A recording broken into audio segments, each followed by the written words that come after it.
Here we go. Welcome into Chicago Bears Now. My name is Harrison Graham. Lacora, DC, watch yourselves in the chat. We're ready to rock and roll here on a Thursday. We're just kidding. Thanks for holding us accountable to an extent. Cullen Brown is back. I'm the reason we're 90 seconds late, not him. So take that for what it's worth. But a lot to get into here on today's show, and appreciate you guys for tuning in. Shout out your city, and let us know where you're watching from. Cullen, welcome back. What up, what up? From Sick Bay, and ready to roll? Yeah. Appreciate you taking that, Graham. Nah, it's a team effort here. So, hey, we're live now, and that's the important thing. We're ready to go. All love in the chat, guys. All love. Shout out to Erica from Kenosha, Grand Rapids from Denny. We got Santana saying Cubs all day. It is opening day, Harry. Cubs are 0-2, but it is baseball's opening day. We'll see if the Cubs can get going. Will the White Sox win 55 games this year? Because last year, what did they win? Like 44? It was not great. It's not great. Let's see. I'm sorry for any White Sox fans in the chat. 41 games last year. That is tough sledding. So we'll see if they're improved. But appreciate everybody for tuning in. Happening Opie Day. Honestly, let us know who you're representing. Yeah. Cubs, Sox, someone else? Yeah. I'm a Mariners guy, so that's who I'm rocking with. But let us know who you're rooting for in the chat. You know, I'm like, the more time goes on, the less I'm interested in baseball. I still follow it. I keep up with it, but maybe I just embrace one of the Chicago teams. Just lean in. And I feel like I'd have to go Cubbies because I can't pick the White Sox. It's tough sledding right now. I have yet to see one Sox fan at least admit themselves in the chat. Michael Ortman telling you that the Mariners suck. How do you feel about that? You may be getting a timeout soon, buddy. All jokes. Opening day still cool. Although, can we just call a spade? For baseball's opening day to be the day of the Sweet 16, what are we doing? Why not start Monday? This Monday or this past Monday? I don't know, man. Manfred strikes again. If you had to rank, we'll leave NHL out of this. If you had to rank the Major League Baseball, NBA, and NFL commissioners 1 to 3 in terms of just how they basically are able to perform their jobs on a day-to-day basis. I mean, look, like I know it's kind of fun to like boo and hate Goodell. He's clearly the best. I mean, he is. I mean, the NFL, no, it is. The growth of the NFL. Like, say what you want about Goodell, he is a good commissioner. We have to acknowledge that. Now, you know, he's certainly not perfect. They had a rough They definitely had kind of a rough stretch. I would say, like, from the Ray Rice handling through like Deflate Gate, there were some misses there. Yes, but you know, all in all, he clearly is the best. And it's the best run league by a mile, the NFL. I think Manfred has surpassed Silver.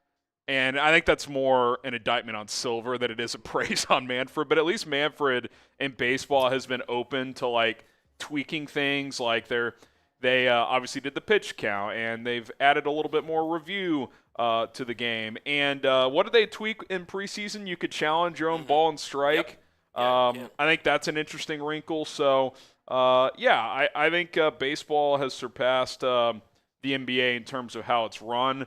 Would I rather watch an NBA regular season game versus an MLB? Probably, but I'll be honest, I don't watch a lot of regular season for either sport anymore. So, you know, I think football is always going to be king, and it's because it's a game a week for your favorite team. Yeah. Like, you can build up the excitement. Every game matters. Like, sure, opening day matters, but in 2 weeks – it's not going to feel like these baseball games matter that much. Like, it just true. isn't. So no, I mean, like, honestly, like Green Bay Packers fan, I'm going to put you in timeout if you keep making that accusation. I want to be open-minded here, but we're really threatening the chat today. Yeah, listen, this is just how it has to be. It has to be. No, I think the sense of urgency and the fact that, you know, again, Goodell's done a lot, you know, not done everything perfect, but I think overall in general, the league's in such a healthy state, just from a product perspective. The NFL's king. There's a reason why. Product, growth, revenue. their ability to market stars. Like, it's just, I mean, think about it. They market their stars better than anybody, and it's a sport where they wear a helmet. Like, you don't see their face that often during the games. So, yeah, it's football's the best, man. That's why this is a football show, baby. Let's go. All right, do want to shout out Rocket Money, one of our sponsors here at Chicago Bears Now, and my fan turned off, so I'll turn that back on here in just a moment.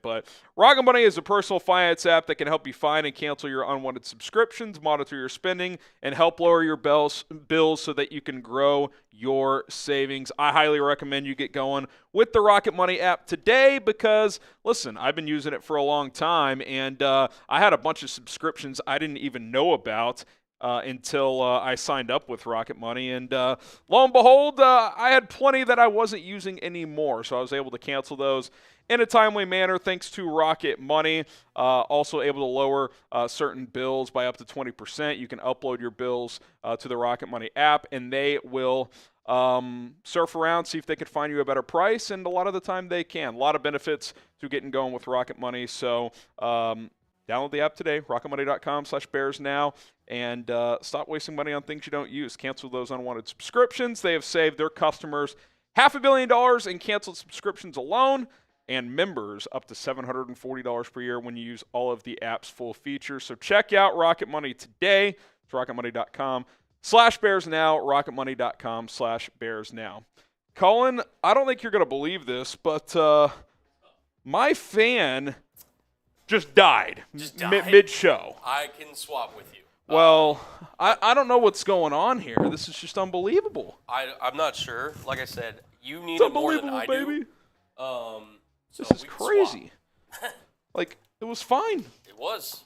Here, I'll let you do with that what you will. Well, this is just, maybe it'll work on yours. Yeah, you know, who knows. Where's the plug at? Oh, we're plugged in. Yeah. I'll just leave it over there. Like I said, we're chilling. Well, if you need to go find another one because it's a little stuffy in here, feel free. It's either stuffy or it's an ice chest. Whew. It's no in between here. No. We do it the hard way, so it's all good. Appreciate the switcheroo, but all right. Favorite Bears player of all time. We'll get some shout outs rolling here. Cody Parkey, come on, man. We don't need Mr. Double Doink in the chat. Walter Payton from Tim. We got Devin Hester from Lonnie. Brian Urlacher from Trevor. Get those answers down below. Sweetness from Michael Ortman. We got Urlacher. We got Mike Brown. Walter Payton forever. Let's go, Harley. Peanut Tillman, the GOAT from Saquads Barkley. Let's go. Mike Glennon. There we go. Charles Tillman. Mike Nintendo said, Colin, avoid me. He said sweetness, brother. Yeah, sweetness. Devin Hester, Matt Forte. Y'all are on my butt today. The Fridge. You missed one show. I know. I missed one show. Literally one show. Day. I got somebody saying I need to crack open a beer because I missed one show. Listen, we're never afraid to do that. I'll tell you what. If someone super chats by the time we get into our first segment, I'll crack open a beer.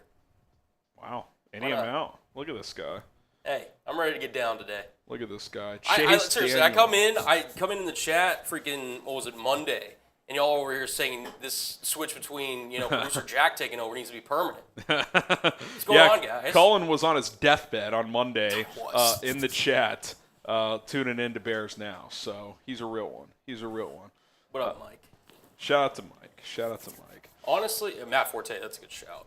Mm-hmm. Matt Forte was one of those running backs, like when we were growing up, Harry, that he was just a do-it-all. I mean, really one of the better receiving backs, of his time, to be honest. He was one of the, not first is probably strong, but, one of the best, dual threat backs in terms of catching the ball and being a threat out of the backfield as a pass catcher.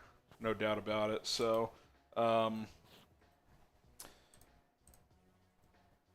hang on a second. Good.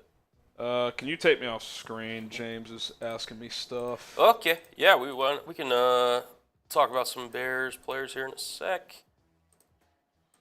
Oh my goodness, Albert, come on, man. All right. Sorry.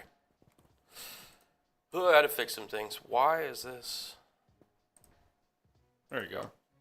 All right. If you like this stream and you're all ready to get it started, hit that like button. But keep, dropping in your favorite players down below. Kaleb Williams season breakout incoming from Snow Gang. We hope. Devin Hester from Josh. Again, another great one. Greg Olson from Kyle Brewer. Cairo Santos from Mr. Washington. I don't know if that's sarcasm or not, but I respect it. Trevor Simeon from Lakura.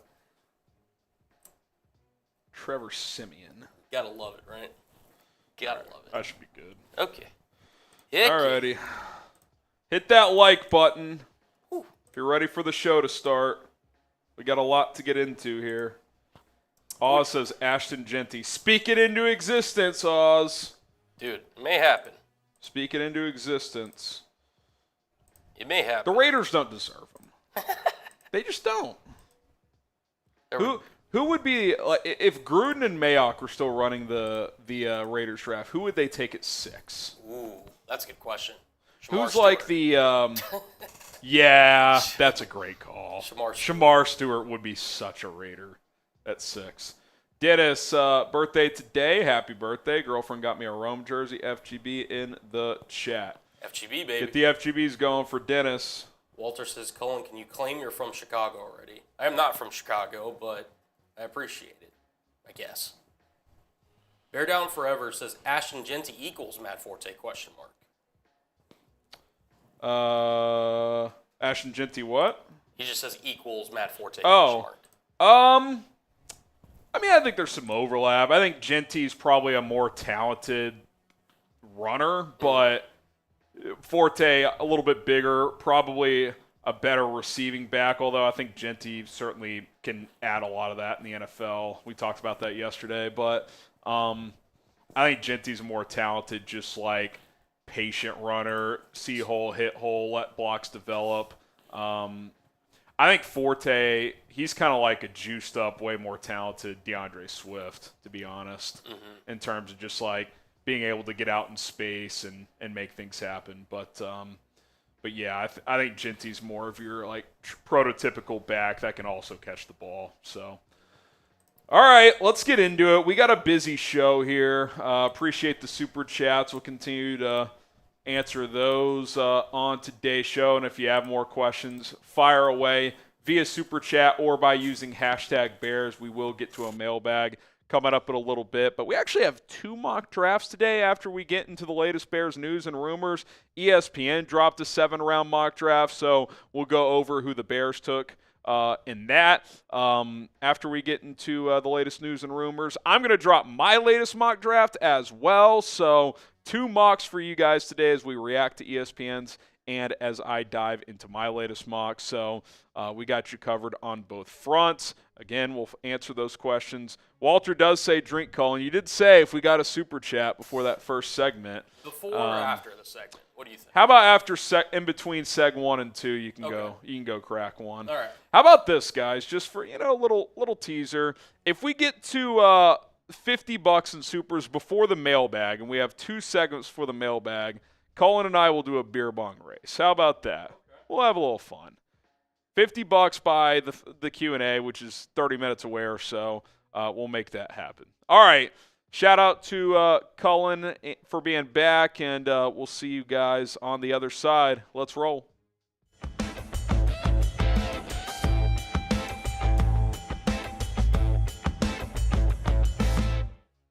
Welcome into Chicago Bears Now. My name is Harrison Graham. Eric Bieniemy, did he send a message to DeAndre Swift?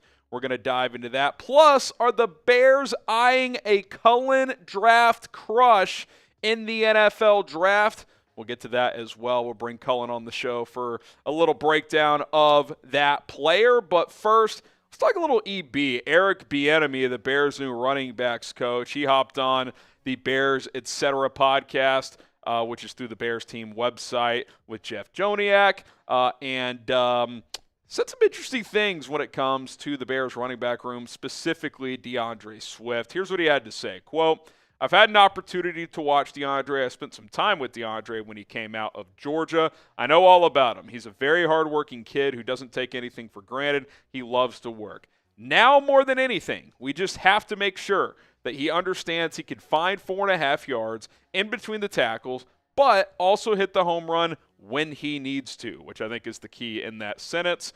But he's a great young man that works his tail off.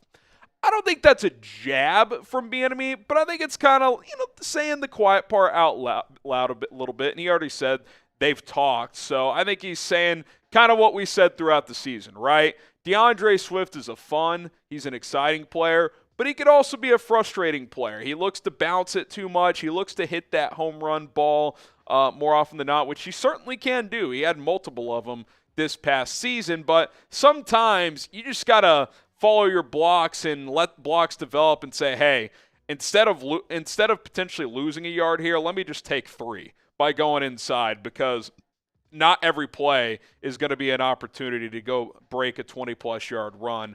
I still really like DeAndre Swift. I still think he can be an explosive player, and I think he actually can have a bigger impact with another back on this roster in a little bit of a lesser role. I fully expect the Chicago Bears to draft a running back. We've talked about that quite a bit because, I just don't think Swift is an every down, 3-down back.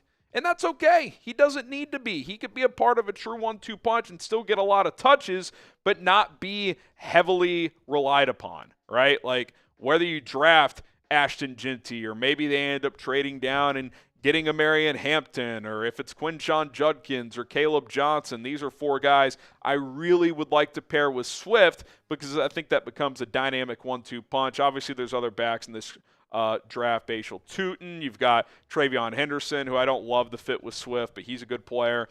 You've got Devin Neal, Cam Scattaboo. There's other guys, but ideally to me, you would get one of these 4 players to pair with DeAndre Swift, which I would really, really like because I like the pairing of the skill sets. Swift being that kind of, I don't want to call him a finesse player, but he kind of is a guy who's looking to break the home run.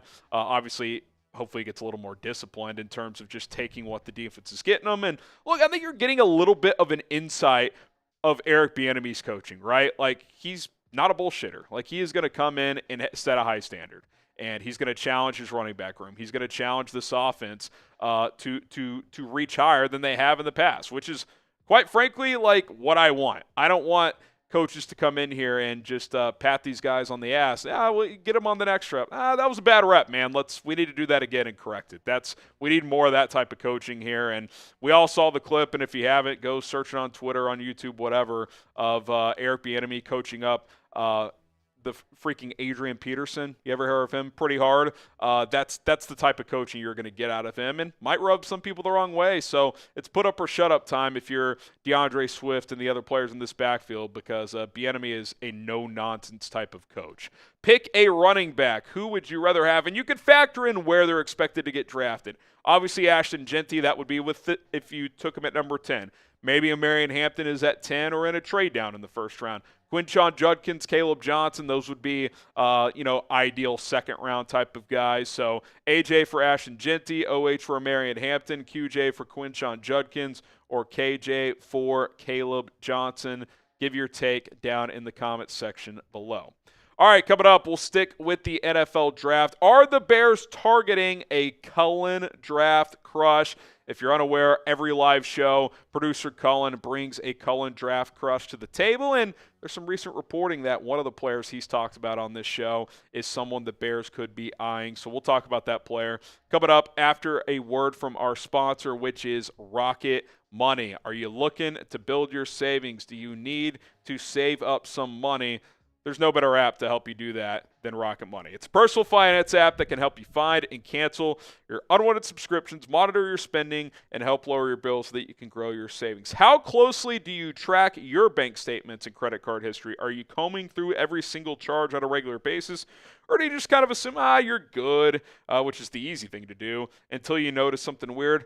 Honestly, I don't have time to check my accounts on a daily basis. I have a 2-year-old running around. I put in long hours at work. I'm married. A lot of my time is consumed, but now that I'm with Rocket Money, it does all that for me. It'll send me alerts if anything pops up don't have to worry about those things. I can cancel subscriptions if in a timely manner if I don't want to pay for them anymore, because when I first got going with Rocket Money, I noticed, oh, wait, I have this golf streaming service that I never use. I have multiple accounts of this same service. That's a waste of money. A couple taps later, those are canceled for me. A lot of benefits to Rocket Money, a lot of ways you can save money, as they have saved their customers $500 million in canceled subscriptions alone, which is 5 million customers, by the way, including their members up to $740 per year in savings if you use all of the app's features. Think what you could do with an extra $700. So stop wasting money on things you don't use.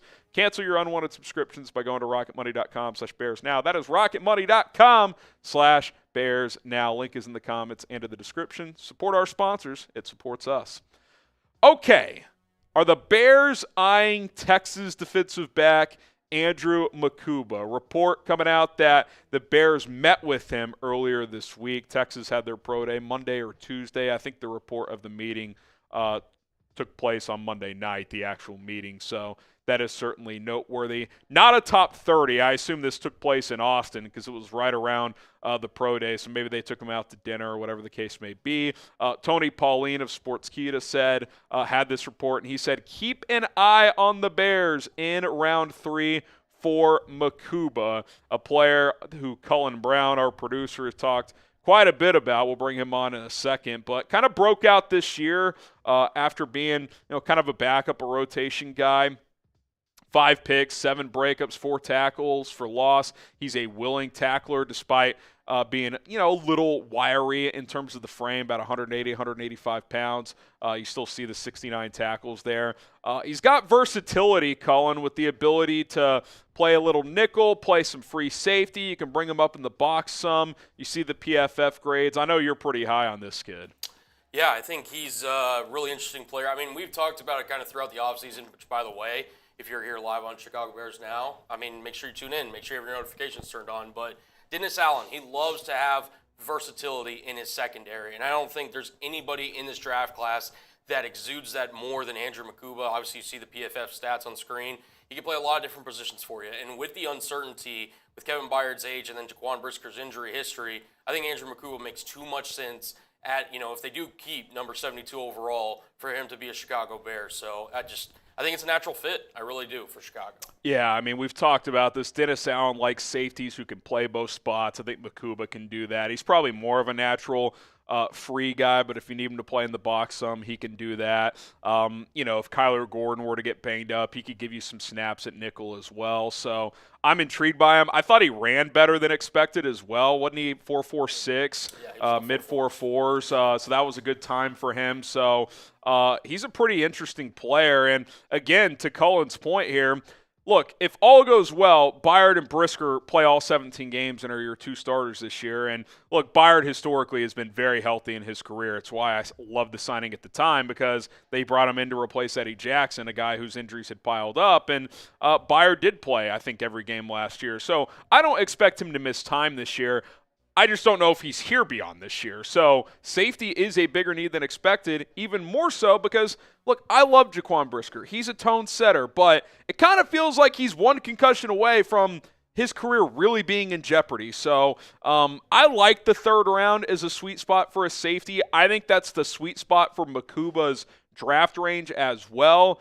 If you've plugged some other holes in the earlier picks and he's sitting there at 72, I got no problem with that whatsoever. I think 39 or 41 is probably a little rich. I think that's more of like a Xavier Watts type of range in this NFL draft. But if Makuba's in there when you're picking in the 3rd round, I certainly would not be opposed to pulling the trigger at that spot.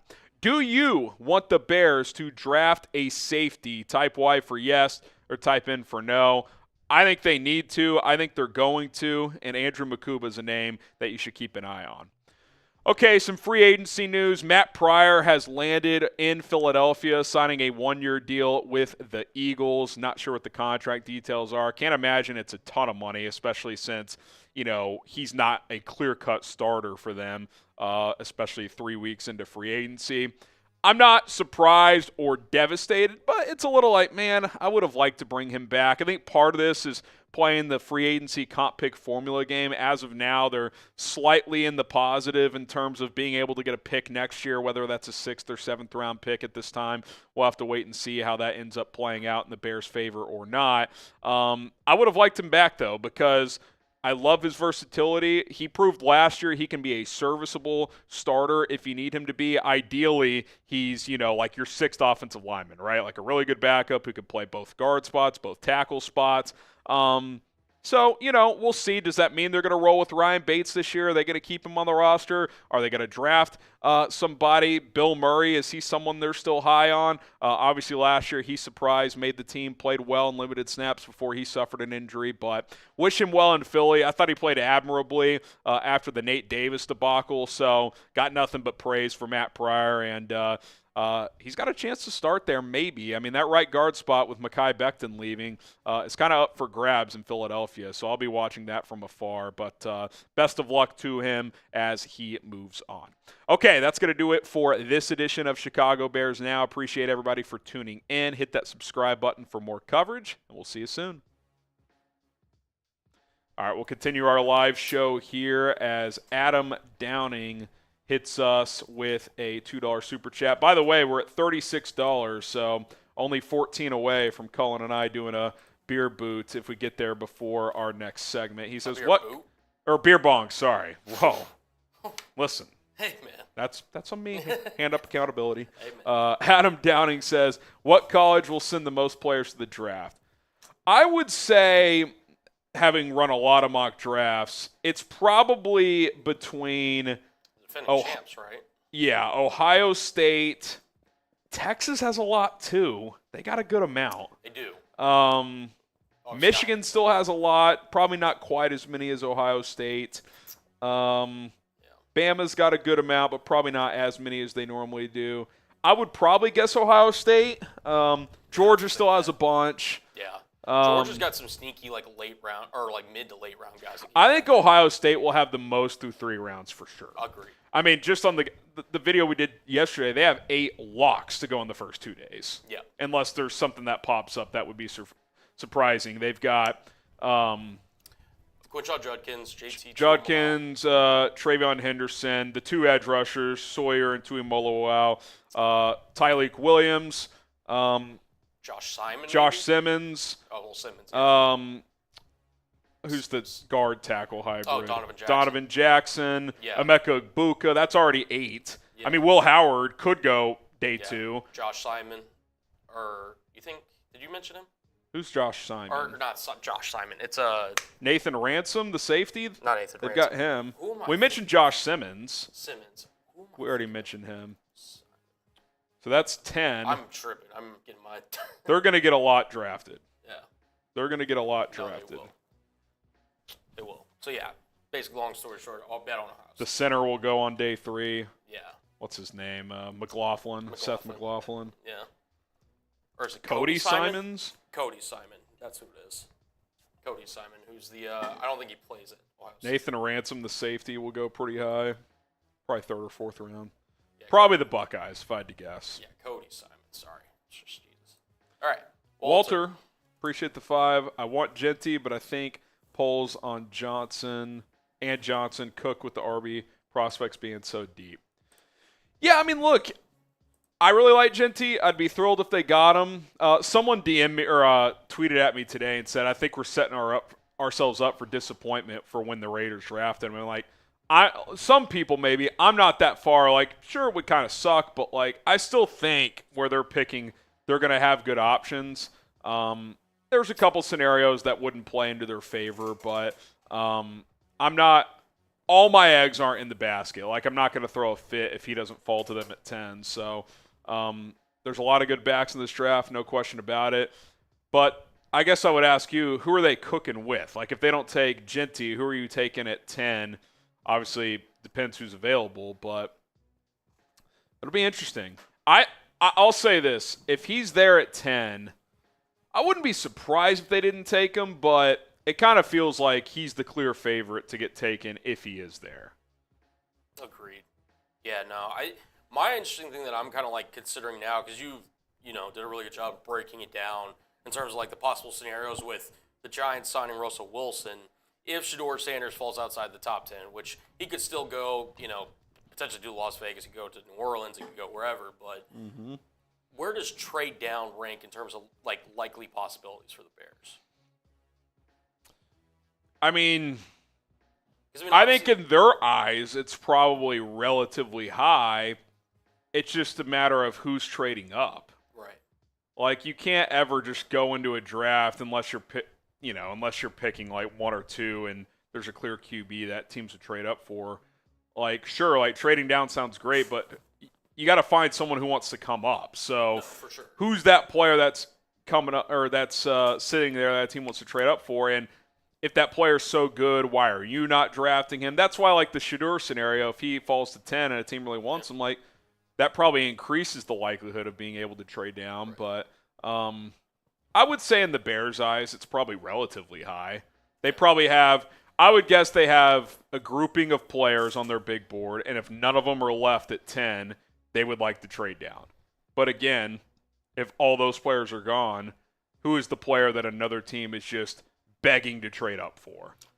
Like, you got to find a partner. Yeah, so. No, for sure. If it's not Shedeur, maybe some team falls in love with a pass rusher that wants to jump, San Francisco maybe.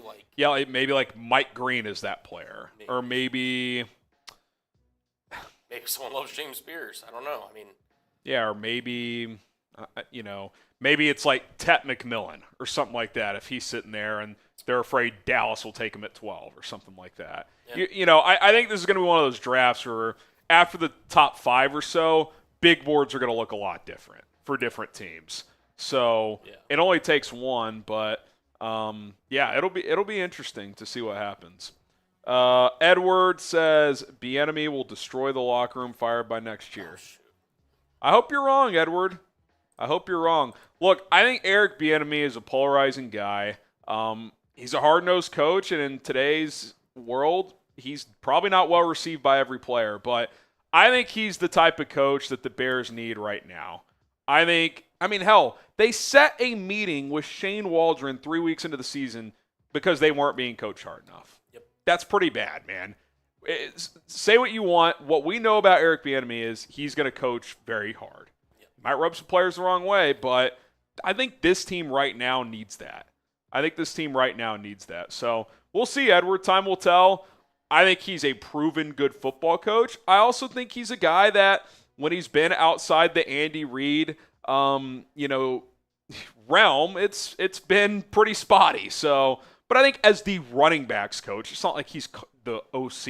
Yeah. I like the fit in that role. So, and let's face it, they got to get more out of this running back room. And at his core, he's a damn good running backs coach. So, I think that's a pretty case scenario, good hire. He's not gonna kill you if you have to move on for a minute. Yeah, if it's a bad mesh with the staff or something like that, I don't think Eric Bieniemy is gonna have enough power to derail the team. If he was the OC or something and he was trying to fit triangles into a square peg or Shane Waldron last year, clearly a bad fit for a rookie quarterback trying to get his feet wet in the NFL. It just didn't work. Well, he doesn't have that power. He's the running backs coach, who I'm sure will bring some conceptual ideas to the table in the run game, but he's not going to be designing their running game offense. So I would push back on this, but until we see it play out, anything's possible. Michael, why not trade down toward the back end of the first and stack picks in the second and third? Obviously, we would still need 2 to tango, but I feel like we really could stack talent that way and not be pressed to reach at 10. FGB bear down. Well, again, I think it depends on a couple things. Who's still available? Again, I think the Bears will have a list of players hey, if one of these guys is still there at 10, we're going to take them. If not, let's see if we can find a trade down. I think the scenario you're talking about that would be most likely is, what if Aaron Rodgers retires? Do the Steelers then get nervous and we got to trade up and go get a quarterback? Do you trade back to 21, pick up extra day 2 pick this year and a first next year or something like that? I think that's something you could explore. So, these teams play out all these scenarios. You think we do a lot of mock drafts here? They're running these every day, they're and trying to figure out What happens if this happens? What happens if that happens? What do we do if we get this trade offer from that team? So they put in 20x the time on these scenarios that we do. So it's going to be interesting to see how it plays out. Yeah. It feels like where the Bears are picking at 10, they are right on the border of like the high-level players in this 100%. draft. Right on the border. 100%. And I think there is, like, you could argue, 10 really impactful players that kind of separate themselves. I mean, obviously there's like a top 8 that really, like, we've talked about extensively where it's Mason Graham, you obviously have Abdul Carter, you have Will Campbell, Travis Hunter, you have Ashton Jeanty, Tyler Warren. Tedero McMillan isn't a Bear, but he's an impactful player I think most people really like. Cam Ward would be up there. Yeah, I think if I had to tier, I'd say Mimbu. I think there's a couple tiers. I think tier 1 I think is Carter and Hunter. I think they're a tier above everyone else. I think tier 2 is Mason Graham. I think Will Campbell, even if you don't think he's a tackle. Ashton Jeanty and Tyler Warren would be right in there. And then Mimbu's kind of on the border of that. If you think he's a left tackle, he could probably be in there. Tyler Warren, did I say him? I can't remember if I said him. I think for some teams, Mike Green will be pretty high, especially 3-4 teams. I think he's really good. Like, I think I'm going to talk about Mike Green on episode 2 soon for the Bears. I know he's not the prototypical Dennis Allen edge rusher, but man, like he is bendy. He's got a hell of a spin move. He's powerful. He kind of, I don't want to be like Bears cliche. He kind of reminds me of Khalil Mack. A little smaller, but they both measured in at 6'3", 251 at the combine. Their testing is very similar. Their backgrounds, small school production, very similar. It's pretty interesting.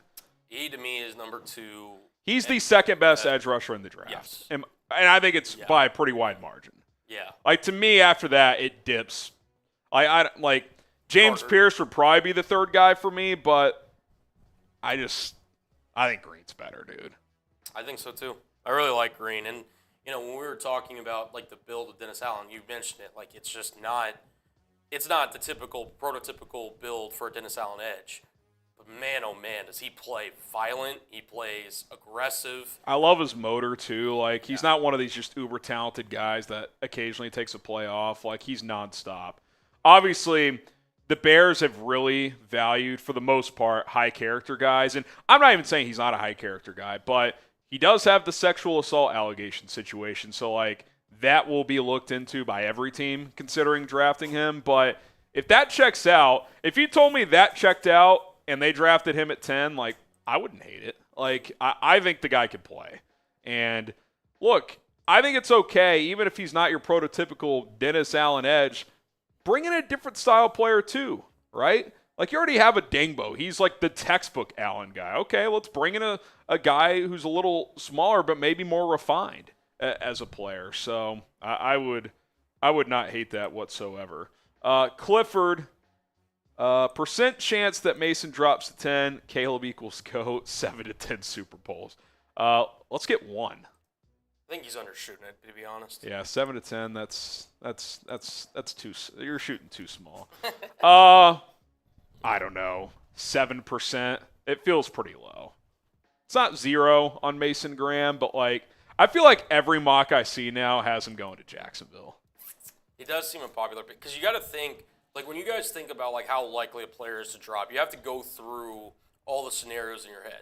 Like, for example, like, if you were thinking of Abdul Carter, right? Like, he would have to drop, let's say he doesn't go 1, Tennessee picks their quarterback, fine. Cleveland, for whatever reason, says, I don't even know who they would take. Maybe Travis Hunter, or I guess they'd take Shador in that case if they don't take Abdul Carter. Like, no, I think if they don't love Shador and for some reason Carter was gone, I think they would just take Hunter. No, I'm saying for whatever reason they just don't take Carter. Like, Carter's falling in this scenario. Okay. So they would take Hunter. Yeah, I'm saying because I think it's either BPA. To me, if everybody's saying they're going to take Carter, I don't think that's because they don't need or want a quarterback. I think they're telling you Shador at 2 is too high for them. So I think if for some reason, like I don't think, we're scared about Carter's injury, now we're going to take the quarterback that we weren't willing to take before. I think they'd take Hunter in that case.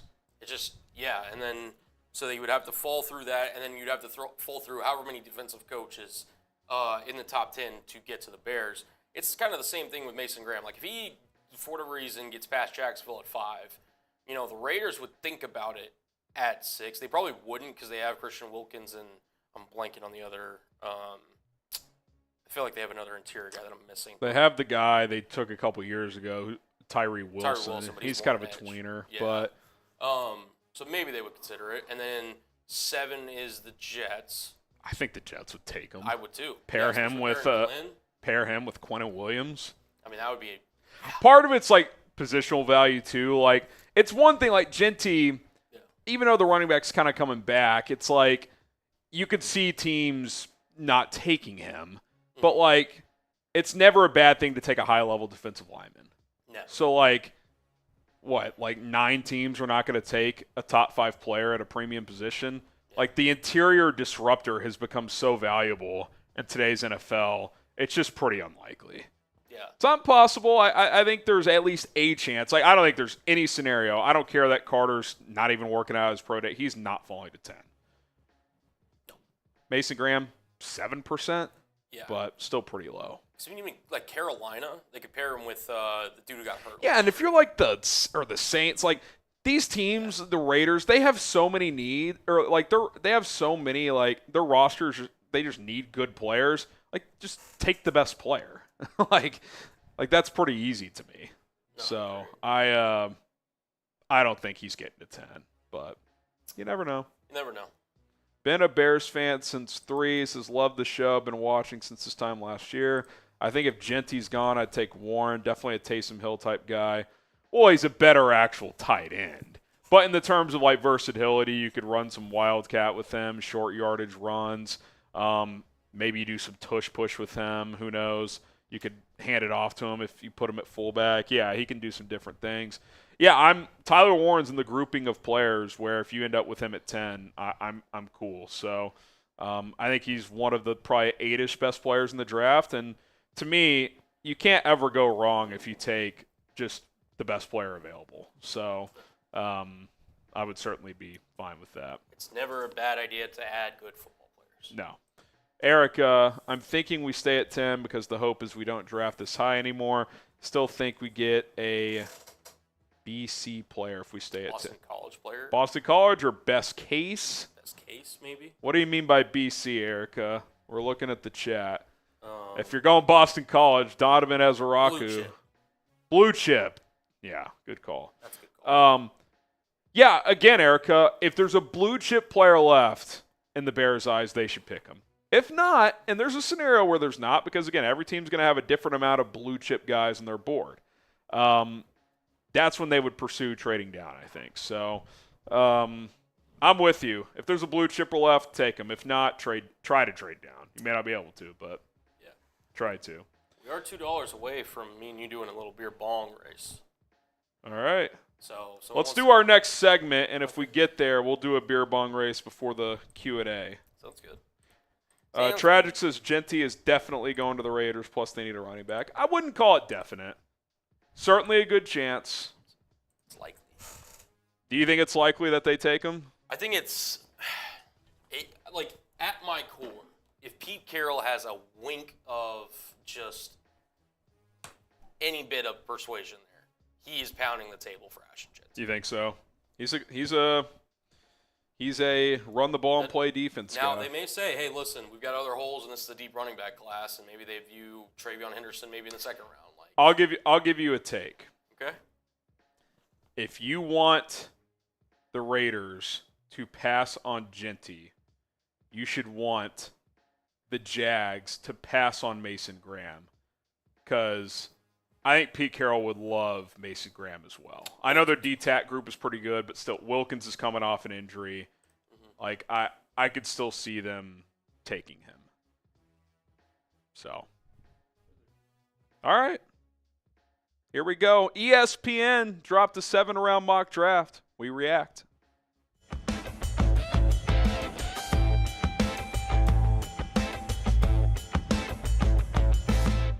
ESPN draft analyst Matt Miller did a full 7-round NFL mock draft, which means he did a Bears 7-round mock draft, and we're going to react to it here on Chicago Bears Now. My name is Harrison Graham. Thanks for tuning in. Don't forget to subscribe to the channel. Okay, let's go ahead and rock into this. Ashton Jeanty gets to number 10 overall. Miller called this the best case scenario for the Bears, which, hey, certainly one of, if not the best case scenarios, is Jeanty falling to number 10. Here's how the top 10 went for him, which I found pretty interesting. Cam Ward 1, Abdul Carter 2. That seems to be the consensus right now. He does still have Shedeur Sanders going 3rd, which if you're a Bears fan, that's probably what you want. Travis Hunter 4. We've got Mason Graham 5. Tetaroa McMillan goes to the Raiders at 6. If you want Jeanty, you want the Raiders to take someone else, and T-Mac is a player they could use. Armand Mimbu at 7 to the Jets. Jalen Walker to the Panthers. Jahdae Barron goes 9 to the Saints, and then the Bears take Ashton Jeanty. And pretty good options, right? Left at 10, Will Campbell still on the board. Tyler Warren still on the board. So a couple of guys that are in the grouping that I would be comfortable with taking at 10. So I think this is a really good case scenario for Chicago if it played out like this. If you're pounding the table for Ashton Jeanty, you should be rooting for quarterbacks to go high, Tetaroa McMillan to go high, defensive players to go high. That's what you should be rooting for if you are on the Jeanty train. Obviously, the talent, the production, Heisman runner-up, the pedigree. Report coming in from Jeremy Fowler on Thursday as well that he's considered one of the highest character, cleanest prospects in this draft off the field. In other words, you don't have to worry about him. Like there's guys in every draft that when you take them, there's always a little bit of a concern. Like, is he a flight risk, right? Is he going to do something off the field where we're going to have to keep close tabs on him? Jeanty checks all those boxes. You don't have to worry about that with his character. So, and which we know Ryan Poles values. Like, they passed on Jalen Carter because they were worried about bringing him onto this team, which you could debate that against the wall. I think sometimes you need to take some risks, but if you're getting a star who's a clean prospect off the field as well, that's the best of both worlds, and it sounds like Ashton Jeanty is exactly that. Plan on joining our draft coverage this year. We will be live for all 7 rounds. If you are, hit that like button. I want to know how many of you guys are going to join our Bears Now live coverage for the NFL draft this year. If you are, go ahead and like this video. How about this for a scenario? Kenneth Grant, and there's been a little chatter that he could slide a little bit, dropping to 39, the defensive tackle out of Michigan. Here was Matt Miller on Grant landing to Chicago in his mock. He said the Bears added Grady Jarrett in free agency, but they could use a one-tech who can collapse pockets and push the pile in the run game. The 331-pound Grant would fill that need with his elite quickness and tools. He has the power to anchor in the run game and the movement necessary to slip past blockers as a pass rusher. The Bears were better on the line now than when the offseason began, but Grant would raise their ceiling even more. If Kenneth Grant is on the board when you're picking at 39 and you don't pick him, that would be a crime. I mean, to me, he's a fringe top 20 guy in this draft. I think 10 would be a reach, but I wouldn't even consider that the most insane scenario. I think he's a dominant run stopper with more pass rush ability than you think. I don't think he becomes Dexter Lawrence in the NFL, but I don't think that's off the table either. I think he's got that fluidity, that quickness for a 330-plus pound guy that we saw at Michigan. We saw the flashes as a pass rusher. We saw the dominance as a run stopper. Like, to me, you bring him into your defensive line, the quartet of Grady Jarrett, Trevon Dexter, Andrew Billings, and Kenneth Grant, I mean, that's a pretty fun group. You may not have the one true dominant guy, but you got 4 guys that can go. And that, to me, is very, very valuable. That frees up Montez Sweat on the edge. Dio Adangbo's versatility playing inside and out. You hope Booker takes a step. Maybe you draft an edge later as well. Kenneth Grant at 39 is about as good of value, I think, as you could find in this draft. If that happens, I mean, we're going to be popping champagne on draft night. Another pick I like here. How about Xavier Watts out of Notre Dame at 41 overall, a player we have mocked to Chicago on multiple occasions. He's been tremendous the last 2 years. Team captain, ball hawk, playmaker, 13 interceptions in 2 seasons the last 2 years at Notre Dame. Obviously, it was a big part of that dominant defense that got to the national championship game this year against Ohio State. We don't have to beat the dead horse too much on why safety is an underrated need. You got 2 guys set to be free agents next year. Brisker has an extensive injury history already as a young player. Byard's still solid, but he's 32. Is he a part of the long-term future? It's hard to say that he is.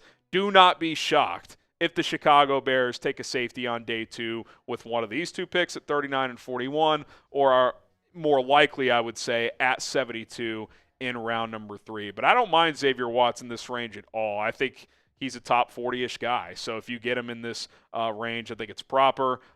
He's a willing tackler as well. Good enough straight line speed. I like the value here in the second round. Which second round pick do you like better? KG for Kenneth Grant, XW for Xavier Watts. I love Xavier Watts, but to me, Kenneth Grant's a round 1 level player. You get him in the second round, that's going to be pretty tough to top. You know what else is tough to top? Rocket money when it comes to the financial world, because we're all looking to find ways to scale back on spending and to build those savings. And it's hard sometimes, right? And you have a lot of expenses. You have a lot of bills. But Rocket Money, a personal finance app that can help you build up those savings, monitor your spending. And a big way they can help you do all that is by canceling your unwanted subscriptions. Most Americans think that they're spending about $62 per month on subscriptions. The reality is that number is closer to $300. Don't believe me? Download the Rocket Money app at rocketmoney.com/bears now. That supports us if you use that link. Thank you very much. And sync up your bank account, which is completely safe with Rocket Money. And you're going to see, they'll show you all of the subscriptions you pay for on an annual basis on one screen. You can scroll and be like, whoa, I'm spending 20 on this, 15 on that, $100 annually on that. You may have forgotten some subscriptions that you signed up for. Maybe you did a free trial for a streaming service and you've been getting charged ever since. And if you want to scale back on those, you can cancel those subscriptions with just a few taps. They'll kind of serve as a middleman for you so you don't have to deal with back and forth customer service. Ton of benefits with using the Rocket Money app. They have 5 million users and have saved a total of $500 million in canceled subscriptions, saving members $740 per year when using all of the app's features. So stop wasting money on things you don't use. Cancel your unwanted subscriptions by going to rocketmoney.com/bears now. It's rocketmoney.com/bears now. Should saving up to $740 per year. With Rocket Money, a lot of money to be saved. Get started today. Okay, now we get to the part of the draft where I'm like, I don't know about this one, Jim. Jacob Parrish, who I like as a player. I think 3rd, 4th round is proper for him, the Kansas State corner. But to me, if 2 of your first 3 picks are non-trench guys, I think that 4th guy, you'd like to get a trenches player. I don't love this pick. I think you're deep enough at corner. And Matt Miller wrote, well, Tyreek Stevenson could be on the hot seat. They could replace him soon. And I don't agree with this or disagree with that premise. Like, this is a huge year for Tyreek. If he doesn't play well this year, his status as a starter on this team for sure, but even as a player moving forward on this team, is very much in jeopardy. There's no question about that. But to me, you're deep enough at corner. Terrell Smith is a guy who's played a lot in his first 2 years in the NFL. Nick McLeod is a solid backup who's a good special teamers as well. I think the Bears are fine at corner. They have a lockdown number 1 in Jalen Johnson. They have one of the best nickels in the game at Kyler Gordon. If their number 2 spot is a little spotty this year, obviously you'd rather have that be strong. One, I want to give Tyreek Stevenson that chance to bounce back. He is way too talented, and we've seen him play well at times through 2 seasons, especially end of his rookie year, early part of his second year, to just quit on that player. I think Al Harris can get him back on the right track. And if for some reason he can't, Terrell Smith, I think, is good enough insurance for 2025. If you want to take a corner on day 3, no problem. But to me, and in this mock, I looked ahead who was still available. Guys that went after Jacob Parrish that I would rather pick. Ariante Ursary, still on the board. A guy that could compete to start at left tackle, at worst be a good backup, maybe be an option to take over in 2026. Both the Buckeye boys, Jack Sawyer and JT Tuimoloau, went after Parrish at 72. Princely Uman Maleen out of Ole Miss was still available. Jonah Savainia, the versatile offensive lineman for Arizona. Like, I got to take one of these guys over Jacob Parrish. It's a bigger need, and I think these are better prospects. So this isn't the anti-Jacob Parrish segment. This is more of, I love the first 3 picks. To me, come back, get a trenches player, best one on your board. Here's 5 that I really like that, quite frankly, I would take most of these guys in that second round range. They're still there at 72. I got to disagree with this pick. Back-to-back DBs on day 2. I'm not all for that. All right, no 4th-round picks. You go to the 5th round. Elijah Badger, the wide receiver out of Florida. I think we've taken him in a couple of Bears mocks, but it's been a little while. Through the last 3 years, 22 and 23 at Arizona State, last year for Florida, pretty consistent, right? Basically around an 800-yard guy. He also was with Jaden Daniels for a year before he transferred to LSU in 2021, so that's pretty interesting. Last year at Florida, less targets, but look at the explosiveness, right? Over 20 yards per catch on 39 catches, over 800 yards. So he's got some speed, 6'1", 200, ran a 4.43, so he's got a little bit of juice. So I think, middle day 3 is probably good value for him. Could be a quality backup who also has some good long speed. Okay, Luke Lachey, the tight end out of Iowa. I've seen him mocked to the Bears a lot late in the draft. Decent blocker, solid hands catcher. Could be a developmental guy, probably a tight end 3, tight end 4 as a rookie. And then Miles Sinton, offensive lineman out of Michigan.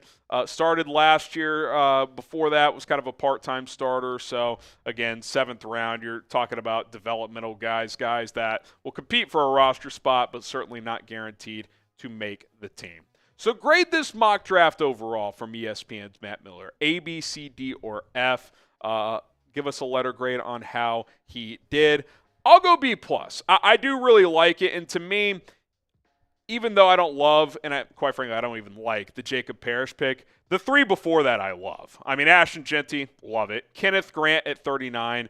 I mean, if that happens, that's got to be the best value pick in the entire draft. Xavier Watts, great pick at 41. But if you are going to go safety or some kind of DB at 41, to me, you can't double down at 72. You've got enough secondary help right now.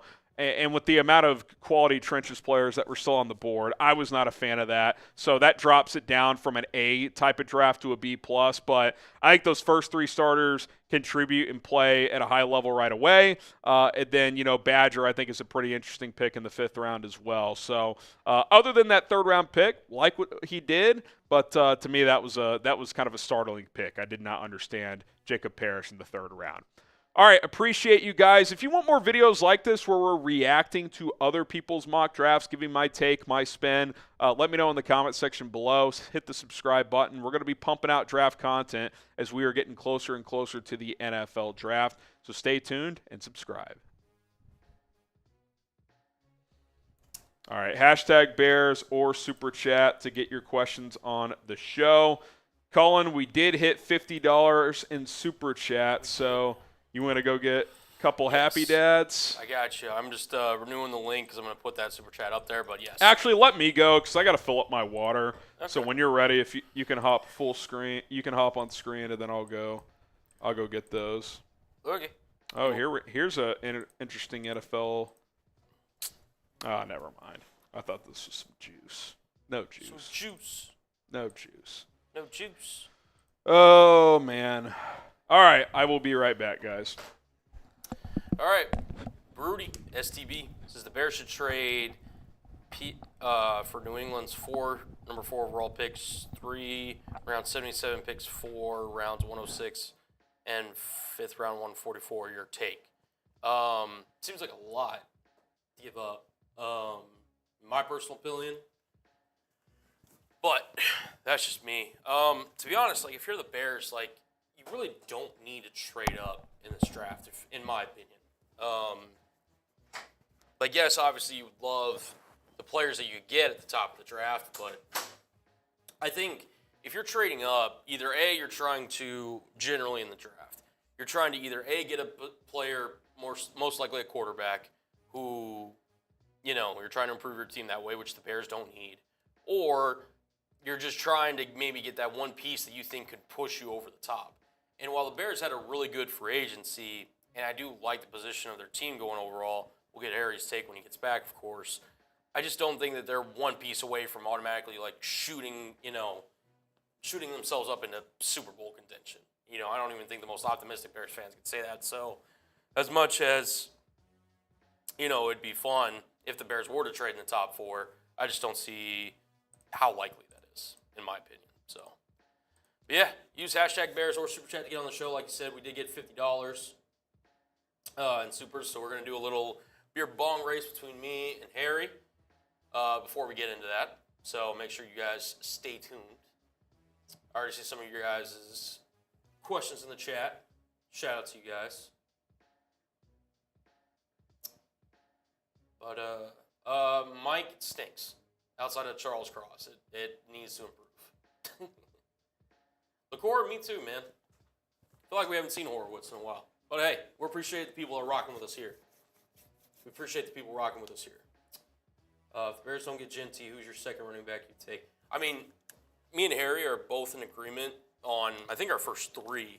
Obviously, Jeanty's 1, O'Marion Hampton's 2, and then Quinshon Judkins would be RB3, and then Judkins would be obviously more of a day 2, round 2 target at either 39 or 41.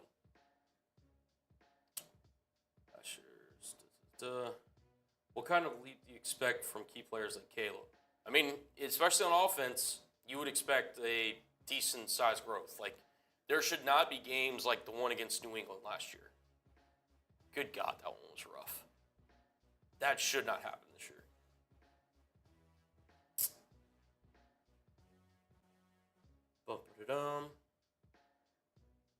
My top choices: Jeanty, Mason Graham. He's probably gone though. Will Campbell and Edge. Are you saying at 10 or just in general? Because at 10, I like those first 3. I just don't know if an Edge at 4 is even a realistic possibility outside of Abdul Carter magically falling, which that won't happen. Yeah, I like Judkins as a prospect too. I think he really gets downhill. I was talking about this, to me, due to the lack of vision from Travion Henderson, you already have that in Swift a little bit. Judkins just would be a seamless fit in this offense. Yeah, especially at the price, Mike. Especially at the price.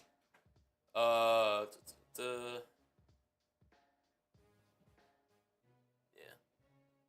Ooh. Days, I'm going with the bet. Oh, baby. You want to do this up here? Yeah, I got you. Here, I'll let you get settled up, and then I'll push it full screen. No, that's fine. Here, if you want to, I'll show the people. Be careful. Yes, obviously. Look at what we're bringing out today. A little boot. The Happy Dad. A little bad boot. God, how much does this hold? More than the bong, so I gave you a little heavier pour. Okay. So I can Shout out to Kansas State. get embarrassed even a little less than I would. Fair enough. All right, here we go. Got the Happy Dad bat going. Bop, bop, boom. I'd swing it, but then I'd fry some equipment. So let's not go Tyler Jones on you guys. Oh no! But shout out your favorite baseball team in the chat. Use hashtag Bears. I was looking for. I know we have a second one of these, but I bet Mitch has it. Yeah. So. All right. Cheers, and let's get it. 3, 2, 1, go.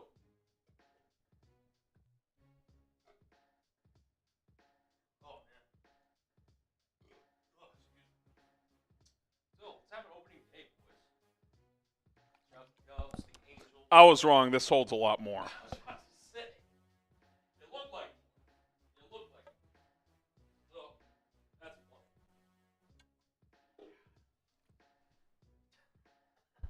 This was questionable.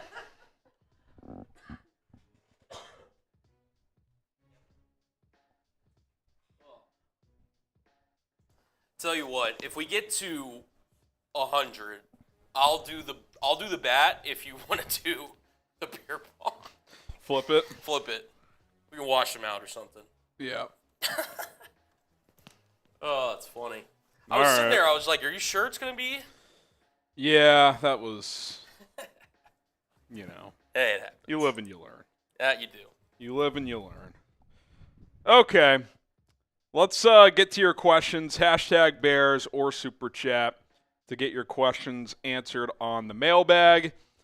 Free agency draft, trades, whatever it is, fire in the chat. And we'll get as many answered as we possibly can here on today's show. So appreciate everybody for tuning in to today's show. And we'll get things started here right now.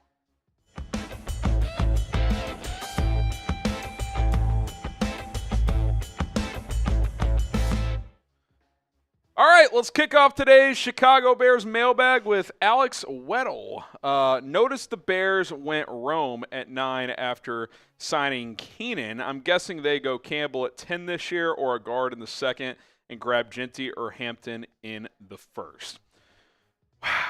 I would prefer a guy – I would prefer someone who can play tackle if you're going to take an offensive line early, because that left tackle spot is – somewhat up in the air. I mean, I think it's Braxton Jones' job to lose this year, but beyond this year, is he the long-term starter? Is he not? He's coming off a major leg injury, so we'll see. Yeah, I mean, obviously Jeanty or Hampton in the first round is very much in play. Will Campbell or Armand Mimbu, they could be in play. So we'll see what happens. But if they take an O-lineman, especially in that first-round range, ideally it's someone who could play left tackle. John Orticelli, how much playing time is Austin Booker going to get this year with the signing of Dio and most likely drafting another defensive end? He's going to have to compete, right? I think right now he's probably your third edge rusher after Montez Sweat and Dio Adengbo. He'd probably be that third guy. He was training with those guys in Miami, so that's a good sign. He needs to add some weight, especially to the lower body, so hopefully he's able to do that. But yeah, I mean, I would expect they draft someone as well. Obviously, Adengbo is going to kick inside some, so that'll factor into just edge snaps available. But I think right now he's in line to be that third or fourth edge rusher, and he'll probably be competing with the draft pick to be that top kind of rotation guy after your two main starters. So he's going to have to earn his playing time, and look, a full offseason after being in the NFL for a year should do him a lot of good. Name a player that you do not want the Bears to draft. Like, who's someone that you're like, I am pounding the table for the Bears not to take this guy? I want to hear it from you guys right now in the comments section. Okay, DC Viper, watching clips of Kaleb Johnson and Judkins, I would say I would feel comfortable with either in the second. Completely agree. If Jeanty and Hampton are gone as their running back in day 2, you would like. Well, both of those guys. Day 2, there's a lot of backs. Now, in terms of second round, after those two at 39 and 41, I think Henderson for a lot of teams is worth it. I don't love the fit here because you already have a guy with that type of skill set in DeAndre Swift. I want a different skill set to mesh with DeAndre. I don't think Henderson offers enough different style of play. Cam Skattebo, I think 39-41 is a little early for him. I love Devin Neal, but I think he's more of a third-round guy. Damian Martinez, same deal. R.J. Harvey, same deal. DJ Giddens, same deal. There's a lot of guys I like in the third after those two guys, Johnson and Judkins. Bashal Tootin as well, or Bashal Tootin from Virginia Tech. There's a lot of guys. Like, to me, the tiers are Ashton Jeanty 1, Amarian Hampton 2. They're both first-round guys. Kaleb Johnson, Quinshon Judkins. I'd throw Henderson in there, just not for the Bears, as early day 2 guys. And then a lot of, like, third-round talents of Cam Skattebo, Devin Neal, R.J. Harvey, Damian Martinez. If you want to throw Ollie Gordon in there, I think there's a lot of guys in that range. DJ Giddens, but I think there is a tier drop-off after the big 4. John Elia, if Simmons makes it to day 2, should we trade up to 33? Could be a major steal. Yeah, I mean, I think would be in a group of players. Like, if he slipped out of the first round, I think teams would be calling the Browns, I think, are picking at 33 and expressing interest. A report dropped that he has attitude concerns. Who knows if that's true or not? You hear a lot of smoke this time of year. He's certainly a talented player. he was in line to be a top 10 pick before the knee injury. So anytime you get a talent like that dips to the second round, I mean, you got to be at least poking around and being interested for sure. Subscribe to the channel. Bears Now is a family of almost 120,000 people. Kind of crazy. You guys are unbelievable. So it's been a fun journey, and hopefully this journey turns into some winning starting this year. So subscribe for free. Join the channel. We would appreciate it. Sal Giovinco, I'd be open to trading back to the early mid-20s, assuming there is a partner to trade with. I would grab Zabel and another offensive lineman, 39 or 41, then a defensive end or running back with the other pick. Thoughts? Where's Zabel playing? I like Zabel, but he's not playing for you this year unless there's an injury. Drew Dahlman's your starting center for at least 2 years. Joe Thuney and Jonah Jackson at minimum are your starting guards this year. I don't think he can play tackle in the NFL, so I'm not against it. Like, I like the player, but to me, if you draft him, you have to have a plan for him to start at minimum by 2026. Or are you basically saying Thuney's just a one-year player? I don't love that because I'd love to keep him here for at least a couple of years. So that would just be my question. Where's he playing? I don't know if you have to go 2 offensive linemen early. Certainly not against it. Can't ever have enough good trenches players. And then defensive end, running back, no problems there. But that would be my question back is, what's your plan for Gray Zabel? Where is he playing and when is he playing? Soldier Bear 85, what kind of leap do you expect from key players like Kaleb? I expect a leap. Do I expect by the end of the year he's a top 8 quarterback in the league? No, but we should feel, without ranking him, among his peers, right? Like, he'll be the 13th best quarterback, whatever. I expect by the end of year 2, or my goal for him is, like, you don't have a question that he's going to be your franchise guy.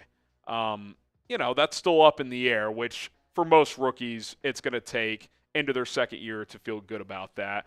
Not many guys have seasons like Jaden Daniels did last year or C.J. Stroud 2 years ago, and even in Stroud's case last year, he kind of regressed. So I think we saw enough positives from Kaleb his rookie year that if he fine-tunes some things, I think a lot of it starts with just a better offensive mind and offensive line. But then also for him, I think the footwork is big.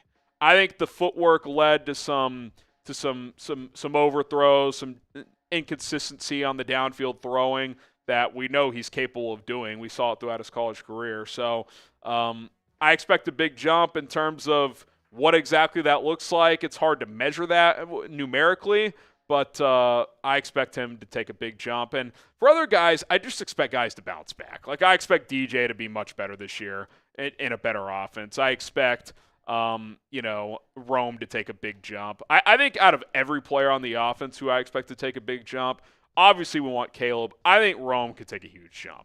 It would not shock me if he had a 1,200-yard season. I think he's going to have a major, major year. Get started with our friends over at Rocket Money. Are you looking to build up your savings, scale back on your spending? Rocket Money is a personal finance app that can help you find and cancel your unwanted subscriptions, monitor your spending, and help lower your bills so that you can grow your savings. Let's talk about that a little bit. They will even try to negotiate to lower your bills for you, sometimes by up to 20%. All you got to do is submit a picture of your bill, and Rocket Money takes care of the rest. They'll deal with customer service for you. So if you feel like your phone bill's too high, take a picture of it, upload it to the app, and they might find a better deal for you. You might have to change providers, but it'll help you save money in the long run. Just typical banking things that I think are more user-friendly on the Rocket Money app than my regular banking app. Chances are yours as well. It'll notify you when upcoming bills are set to come out of your auto payment. You can check your credit score in real time.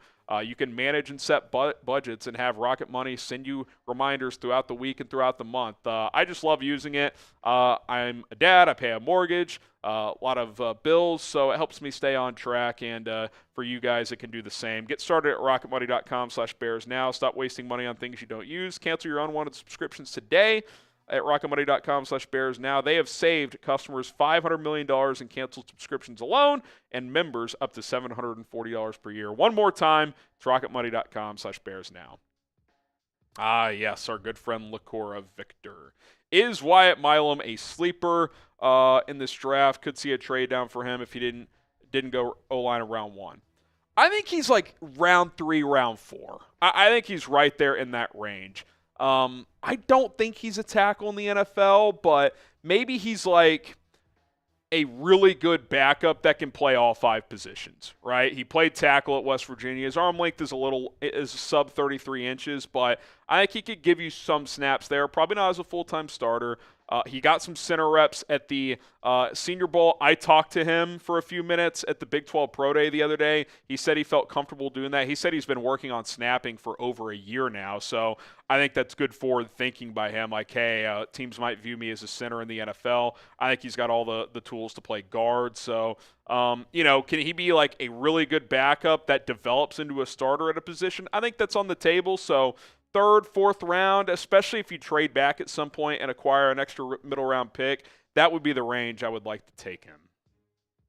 Jacob Stark, betting odds have Bears at 8.5 wins, over or under.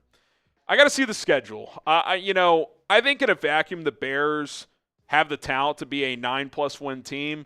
I think the schedule has a chance to be pretty difficult. You're playing the NFC East, you're playing the AFC North. Even as a last-place NFC schedule, you're still getting the 49ers, who project as a bounce-back team. You're playing Carolina, who by the end of last season looked formidable.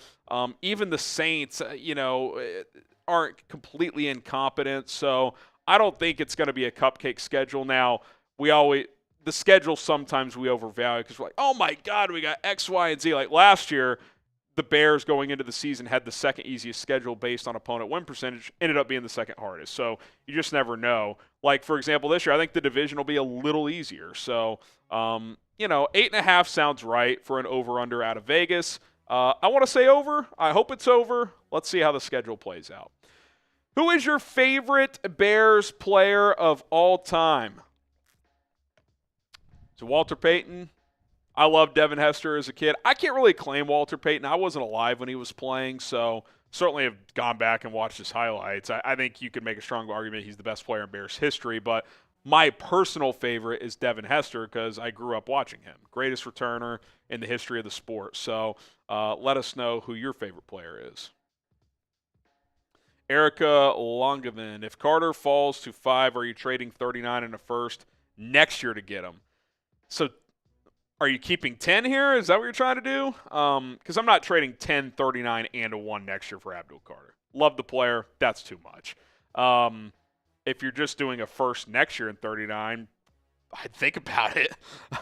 I don't know if the Bears would do that. I don't know if the team receiving him would do that without getting a first this year. Like, would Jacksonville just accept trading out of the first round entirely this year? I don't know. So, hell of a player. I don't think he gets to 5 in the first place, but I would need to know if you're including 10 there. Like 10, 39, and a 1 next year, that's a little rich. Mike Nintendo Master, what's the highest pick to trade a wide receiver? Well, if you're watching live, I got a mock draft coming up, and might be taking a receiver higher than you think, which I haven't done much in my mocks, so stay tuned for that. I would say second round is probably the highest you would do it. I don't think there's a scenario the Bears would take one at 10 or even in a trade down in round 1, but I think second or third round is possible. If there's a guy they love and a player that they think is a great long-term fit in this Ben Johnson offense, I mean, let's face it. Like, you got your big 2, Rome and DJ, but there's question marks after that. Zacchaeus coming off a career year, but he's historically been more of a 4 than a 3. So if there's someone you like that you think is worthy of taking, then I think that's certainly on the table. I just don't want to do it in the first round. Okay, if you have more questions and we didn't get them answered, you know where to find me. Social media, at HGramNFL on Instagram, same handle on Twitter, at HGramNFL. DMs are wide open. I'm going to be catching up on some DMs this weekend, so fire away if you have any Bears questions. All righty. Time Man the Buckeyes in the chat. Ty Man. What up, Ty Man? Ty Man the Buckeye, for those who don't know, he might be the most loyal just chat sports viewer that we have. He tunes into every channel. My dream one day is to meet Ty Man the Buckeye. Got to get this guy in studio, man. Please. Got to get this guy in studio. 100%. Ty, man, I don't know if you're old enough to drink yet, but we'll do a beer bong if you ever come in. On the house. On the house. Oh, man. All right. We've been crushing today. Just ripping through these segs. Yeah. LaCour would be very happy. Or hope he is. Very seg-centric today. By the way, have you seen the buzz this Kyle Williams guy has been getting, the Washington State receiver? Chris Sims has him as number wide two receiver. So the Bears met him at the combine, and I was like, oh, draft sleeper. Not anymore. I'm not even kidding you, Harry. Like, he was going to be, like, one of my crushes until that. I saw that graphic. He's too mainstream now. He's too mainstream. Yeah. I can't take him.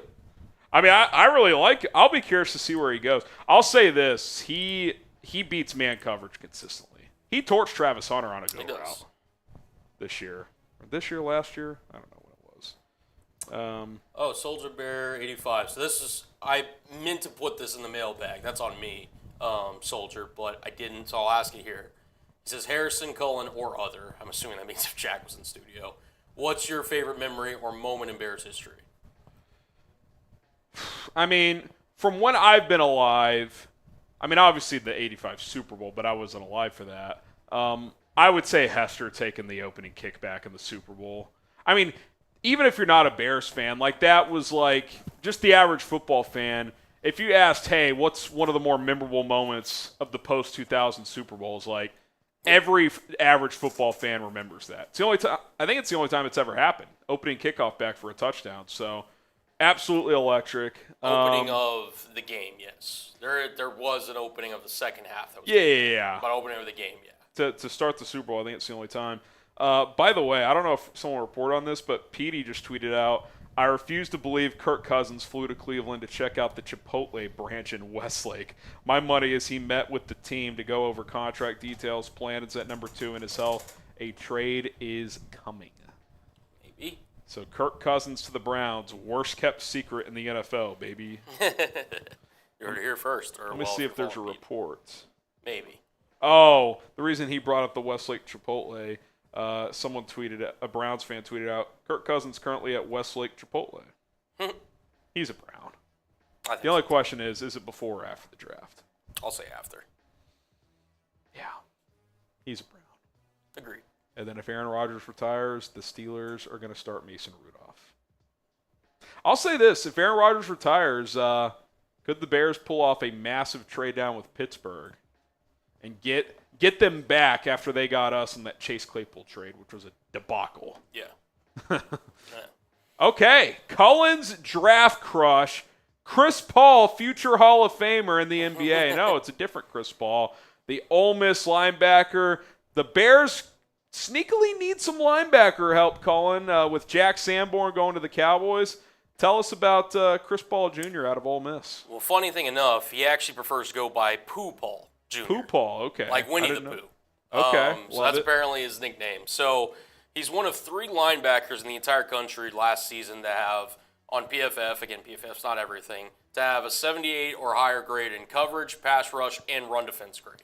Ooh, love that. He is a very fluid athlete, and he at times is a heat-seeking missile. I mean, he can cover damn near any position you want him on the field outside of maybe some slot receivers, but the problem with him, and I'm just going to get it out the way, he is small, as he's listed right there, he's under 6'1", and he does not have a long wingspan at all. So he's a very sought-off athlete, but he does everything really well or very at a high level. He can blitz, he can cover, I mean, he can flip his hips on a dime, and I remember you talking about specifically, I believe it was last week, where the Bears are kind of maybe looking more athletic for their linebacker replacement of Jack Sanborn.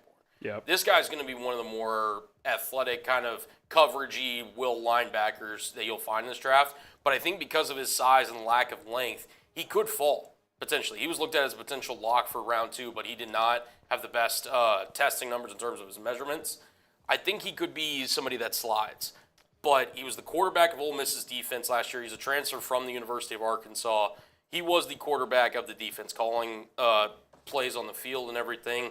He had 12 games played. He like I said, did everything in terms of what you'd want him. He's sideline to sideline. He's got the athleticism to cover tight ends and running backs, which you like. And again, he's a willing tackler.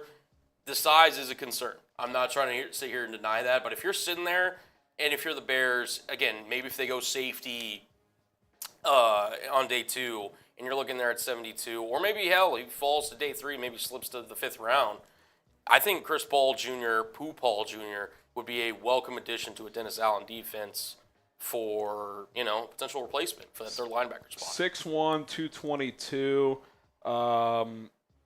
His combine testing 4.63 in the 40, so pretty solid for a linebacker. Not blazing, but solid. 36-inch vert. Broad jump 9.9, so kind of average there, but the vert's pretty good. He on Lance Zierlein's kind of grade scale 6.28, so will eventually be an average starter. Third, fourth round is probably about right for that. So that's interesting. Outstanding. He's only missed 6.2% of his tackle attempts since 2023. So sure tackler. Definitely. Fluid athlete. He's a weapon as a I like that you can blitz him, too. Yeah. Sounds like they blitzed him some at Ole Miss. Yeah. This is kind of an interesting linebacker. Some of the better ones, they're like blitzing guys, like Jahad Campbell. They blitz him a lot. I will say, if you're looking for like a will or weak side linebacker, or really just kind of a coverage guy, like a lighter non-Mike linebacker, this is a linebacker class for you. They've got a lot of guys, anywhere from Carson Swessinger, Chris Paul Jr., I think Jay Higgins, even though he's a slower guy as well. There's a lot of guys that can cover that are linebackers in this class. So if that's what they're looking for, I think this could be a potential option. Yeah, I mean, most teams, if it's a guy who's a rotation guy, you'd like someone who can cover. So, all right, Chris Paul Jr., keep an eye on him, maybe in that 72 range, or maybe if they pick up an extra third or fourth, could be an option for the Chicago Bears. All right. Yeah, let me know what position, too. I'm like sitting here. It's getting closer to the draft. I mean, this is draft crush number 15, by 15. Okay. So we're getting up there. We're getting close. I'm going to start, I don't know if you saw in Slack, there's this website you can build your own draft board. I think I'm going to start working on a Bears draft board. How big should I make the Bears draft board? How many prospects? I think last year, I can actually check real quick. What's up? We good? What up? Doing great. Here. Let me see. So last I year, know. It's very toasty in here. it's an absolute oven. Down the hall, it's a freezer. So last year, I did a top 20 prospects big board. We gotta do better. Paul. That's the kind of information you get at Colin's Draft Crushes every Monday and Thursday live, baby. The Bears are drafting Paul. Paul, baby. It's electric. Last year I did a top 20 big board. We got to do better. That's just not good enough. How big of a big board should we do? How many prospects are we? I think we got to do at least like a top 75 with the Bears having 4 picks in the top 72. At least a top 50, right? With the 3 in the top 41. Yeah, someone said 5,000. If we do 5,000, me and Cullen are on the list. Like Alex said, Cullen, you're my draft crush. DC says 100. Do the Browns take Sanders at 2? Doesn't sound like it. Doesn't sound like it. That could change, but I've seen safety, offensive line. I think they're bringing in Cousins. Yeah. Cousins is going to start. Pickett will be the backup, and they're going to try and piece this thing together. Yeah. Man, oh man. All right, we got one more segment to go. We do. We reacted to ESPN's latest mock draft. I got my own mock draft. One mock a week, the rest of the way. This will be number 11, so how many weeks left until the draft? 4 or 5? So we're going to do at least 15, I think. At least 15, so we're not doing 25 like last year, and that's a good thing because last year we started doing them in week 4 because the Bears were in shambles. So you are getting some extra ones, though, on 4 Verts, so if you want to check out that channel. Yeah, I'm doing mocks every week on 4 Verts. I did an interesting trade down with the Bears in that draft yesterday, so go check that out. We'll see if I trade down for the Bears today. So, all right, let's get into it here on today's show. Final segment. Here we go.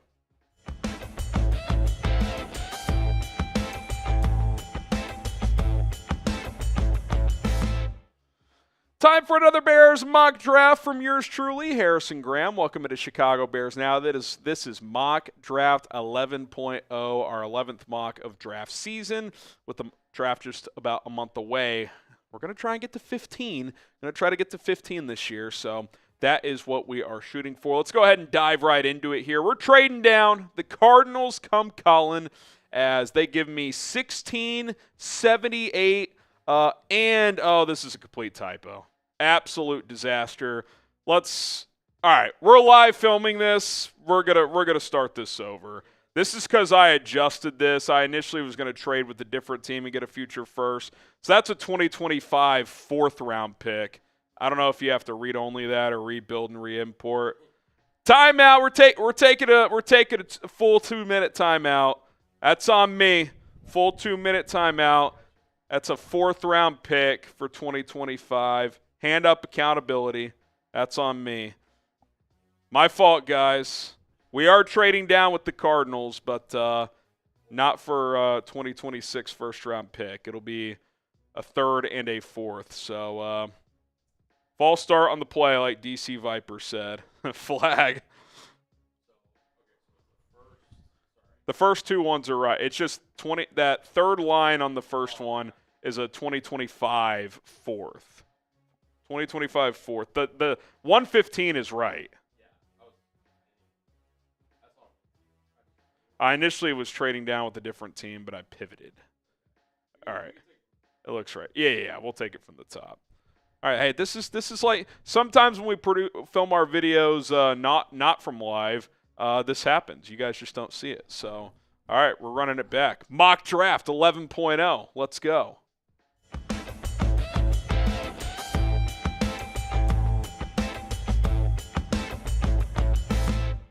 It's time for another Bears mock draft 11.0. Going to try to get to 15 of these bad boys before the real draft gets here. My name is Harrison Graham.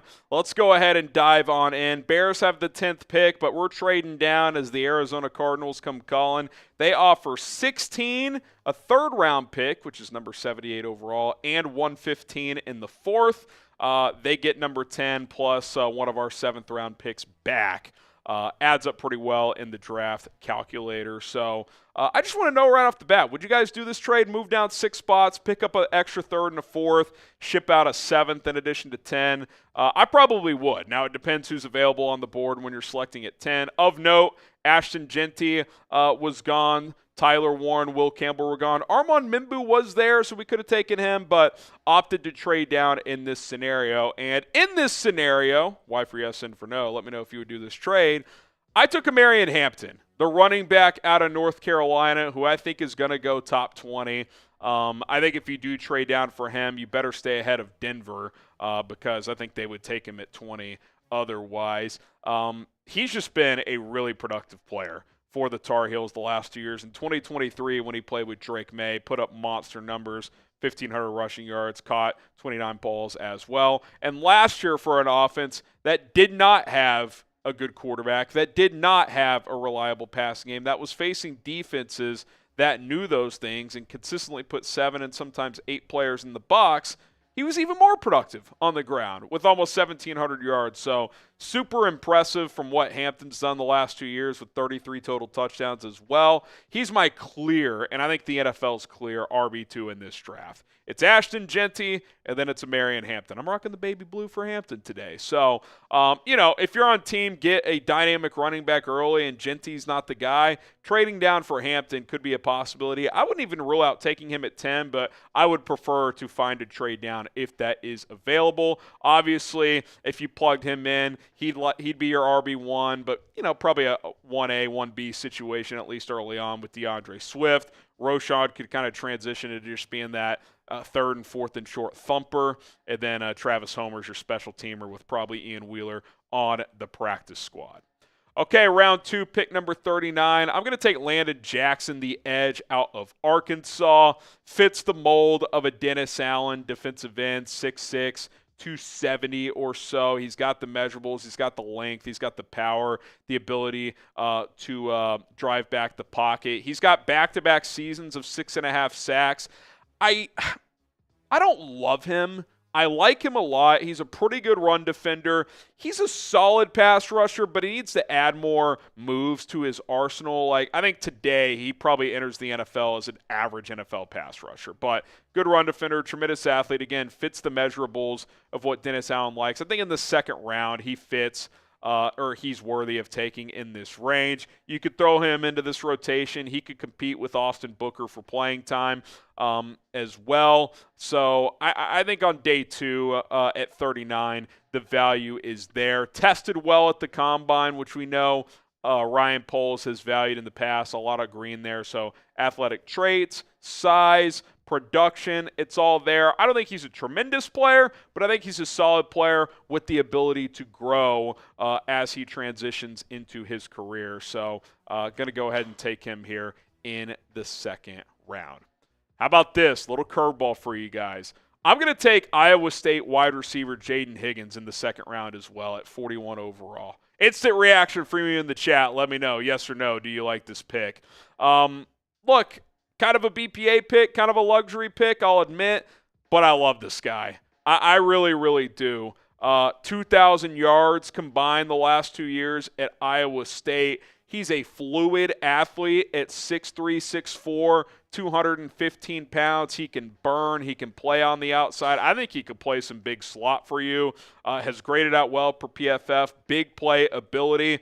I admit, this is a bit of a luxury pick. It's all good. If you don't like it, I'm not even saying I would love to take a receiver in the spot, but I do think it's a BPA situation. Some people think he could go in the first round. And look, you put him in this wide receiver room, DJ, Rome, Jaden Higgins, and then Zacchaeus and Devin Duvernay and Tyler Scott are kind of just your undersized, speedy guys. That's a pretty fun room. And I do wonder as well, does DJ Moore take on the St. Brown role and move to the slot? At least somewhat. He's not the route runner St. Brown is, but he's probably the closest in terms of his physical traits and his ability. He's better after the catch to be that guy in this offense. Now, Ben Johnson has said he's not taking the Lions offense and dropping it. They're going to build around the talent they have, but I do wonder if he's looking for a receiver to take that mold, and DJ's the closest to that on the roster. So then if you move him inside and have Rome and Jaden Higgins as big body guys with good speed on the outside, that gives you a chance to be pretty formidable in 11 personnel. So, again, bit of a luxury pick, I admit, but remember, we traded down in the first round and picked up an extra third and an extra fourth.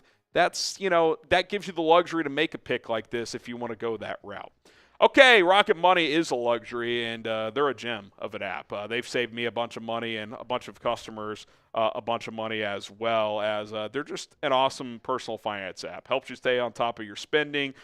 It's going to help you cancel subscriptions you're not using anymore or that you no longer want, and you can lower bills in some cases by up to 20% to lower your savings.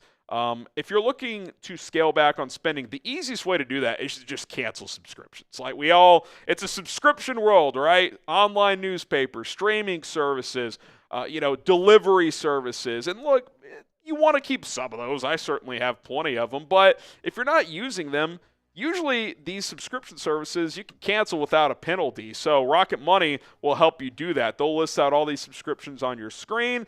And if you see something you don't want, just you can get it canceled with just a few taps of buttons within the Rocket Money app. They'll kind of serve as a middleman for you so you don't have to deal with that customer service. Other benefits of using the Rocket Money app, you can stay on top of your upcoming bills as well. I mentioned the ability to lower prices on certain bills that you have, checking your credit score, managing budgets, setting budgets. They'll send you alerts, and just typical banking things. I like it better than my normal banking app. So get synced up with your bank account on Rocket Money. It's completely safe and secure. RocketMoney.com/Bears now has saved over 5 million users and counting, $500 million in canceled subscriptions alone, including members up to $740 per year when using all of the app's features. So stop wasting money on things you don't use. Go to rocketmoney.com/bears now.